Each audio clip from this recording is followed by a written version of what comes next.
Uronya uro iaitu Asyura 10 Muharram. Buta de puling tanya uro yang bersejarah banti gomnya.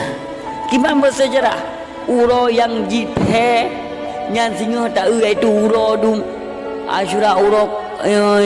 putai pegat di putih wacing hadum singa. Nyan tak kala ni tanya. Nyo terjadi cukup terjadi kisah-kisah. Yo masa Nabi Yunus iaitu Nabi Yunus dalam perungkut uro 10 Asyura ni 10 Muharram uro Asyura nya iaitu lepas Nabi Yunus dalam perungkut. Dalam terlepas Nabi Musa pada Fir'aun yang jilid Nabi Musa dari Fir'aun tentara-tentara ikut gucok tungkat iaitu buta laut terbelah je ke jalan. So putih-putih Fir'aun ikut ilit tikan ke iaitu oleh Allah mereka ya Jibril top laut lepas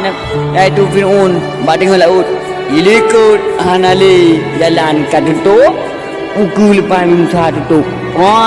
nom lah Fir'aun watenomnya pui ke Fir'aun mengucap Allah Ta'ala tu kecok tanah yang paling iaitu muyup laut atas cukup kan culuk lama wafun hanya kun Tuhan satu wujud roh mengaku Tuhan. Nyamban hadirin kaum muslimin yang berbahagia, nyamban sejarah Fir'aun. Rupanya Fir'aun siro raja yang cukup hantom pernah sakit mempiluk dan sakit ulet dan kena sakit dan ini tanya sakit ulet kata pakai ubat cukup Fir'aun. Kata Fir'aun dalam sejarah menurut takalan pada pusapa iaitu sihir-sihir lawan Nabi Musa rupanya 18 ribu dapat sihir bayu mendungkuk 18 ribu tungku kok jauh nyo nom macam darahnya nom nyo puntutnya nom nyo masjid puntut ganda mendum nom ya nyamban penjagaan Fir'aun dalam sejarah setuh boh iaitu lapik-lapik iaitu kerajaan Fir'aun yang setuh ro tentera memberi gede setuh boh banyak kok jai maka hana sorjut tamong bele uruk mun iaitu mana mentang iko mentang cicak lepas tamong nyambalu jaga nyan kerajaan mendung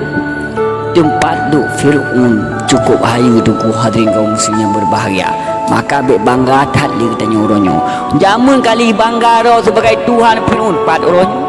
jamun kali bangga ro kekayaan karun pat uronyo jamun kali bangga ro le tak labah tak jai kameng nyan tanya ululu kameng lalu ada ibadat Allah pat uronyo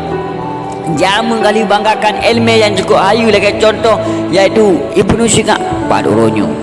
langsung balik iaitu dalam Kristen cinta kepada Sido Alindara anak raja yang cukup dari luar biasa tapi cintanya dalam hati hal pahli iaitu pergi-pergi maka masuklah dalam Kristen na'udzubillah min na'udzubillah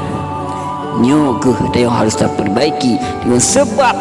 10 Muharram uro yang bersejarah Islam dan melaki Allah getanya begitu amalan-amalan getanya